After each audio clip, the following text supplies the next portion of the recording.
87లో ఉండేవాడిని. నేను 64 to 67 ఆ కేటగిరీలో, నేను మిడిల్ కేటగిరీలో ఆడేవాడిని అనమాట. సో నాకు అప్పుడు కనీసం 20తో మ్యాక్సిమం డౌన్ చేశా. 84 అర్థమవుతుందా, 84 నుండి 64కి వచ్చా. 20 చేశాను అనమాట నేను, అర్థమవుతుందా.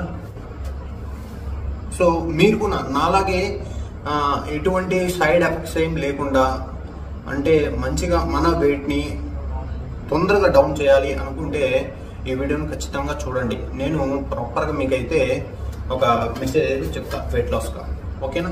సో ఇంకొకటి వచ్చేసి,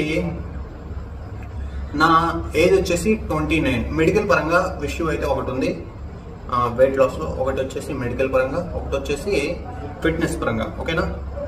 ఇవి రెండు అర్థం చేసుకోండి. ఫస్ట్ ఆఫ్ ఆల్ మీకు ఒక చిన్న మెడికల్ పరంగా అయితే ఒకటి చెప్తాను అనమాట. మెడికల్ పరంగా మన హైట్, మన